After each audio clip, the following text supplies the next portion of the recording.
क्या लगता है कि पाकिस्तान का मुस्तकबिल इनके हाथों में महफूज है और पाकिस्तान आगे बढ़ सकता है? पाकिस्तान 25 करोड़ लोगों का मुल्क है ना, उसके वोटर्स कितने हैं? 10 करोड़ हैं। तो अगर वो फैसला कर लें कि हमने वोट की ताकत से अपने उन लोगों को मुस्तरद करना है तो कौन रोक सकता है? सर, कभी हमारे वोट की ताकत से असेंबली बनाए? हाँ जी, मैंने सर, आइन आपके सामने पड़ा है। मेरे भी सामने पड़ा, आपके भी सामने पड़ा। मैं अमूमी गुफ्तगू नहीं करता। देखें, आप एक सेहतमंद आदमी हैं, लेकिन ज़ुकाम भी होता है, नज़ला भी होता है, बीमारी भी लगती है।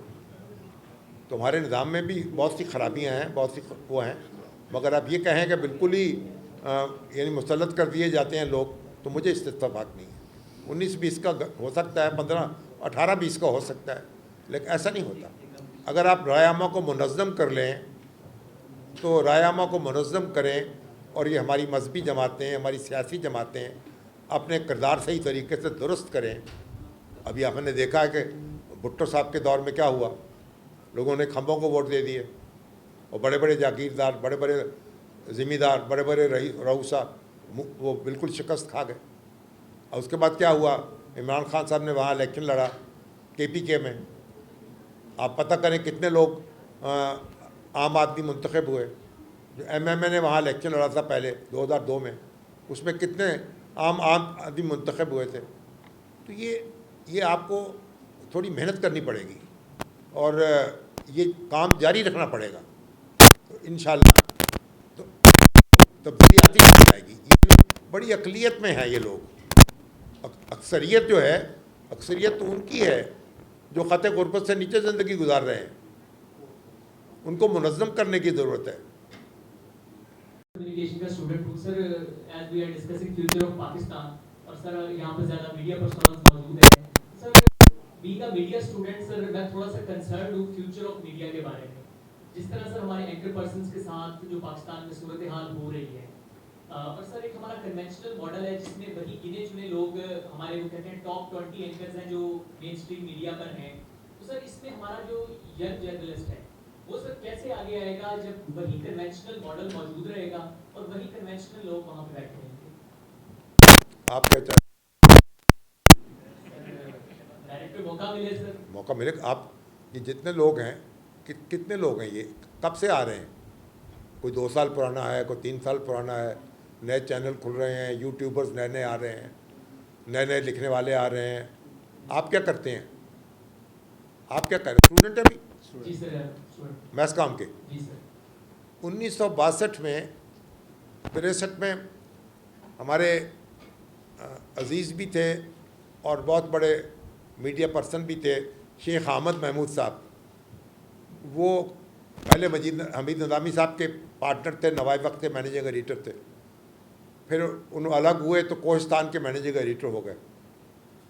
तो वो एक दफ़ा, मैं उस ज़माने में बुरे वालों में पढ़ता था, फर्स्ट ईयर में।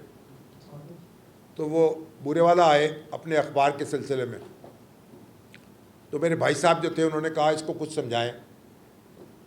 मुझे कहने लगे ये कहता है मैं अखबार नवीस बनूंगा, तो कैसे खाएगा रोटी? अखबार नवीस बन के ये क्या करेगा? तो उन्होंने मुझसे बात की, सवाल जवाब 2-4 किए, तो उसके बाद उन्होंने कहने लगे there is always room on the top. ऊपर हमेशा खाली होता है, ऊपर का हिस्सा जो है, आसमान तक जाना है ना। तो मुझे कहने लगे, उन्होंने कहा मेरे भाई से कि there is always room on the top, आप परेशान ना हो। आज तो माशाल्लाह घर घर में आपके यूट्यूब खोल के बैठे हुए हैं लोग, और एंकर पैदा हो चुके हैं। आप अपनी तामीर करें, मेहनत करें, आप अपनी तरफ तवज्जो दें। सिर्फ आप बोलने की मश्क जो है उससे आप मीडिया पर्सन नहीं बन सकते। आप तवज्जो करें अपनी चीज़ों पर, और वुसअत है बड़ी। अब फैल रहा है ज़माना। एक ज़माना था यहाँ 2-4 अखबार छपते थे, आज सैकड़ों की आज़ाद।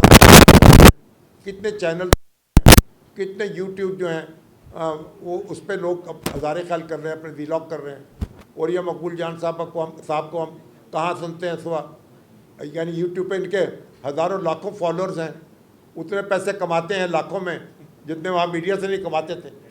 तो ये आप मेहनत करें, मेहनत पे तवज्जो दें। Very thank you, sir.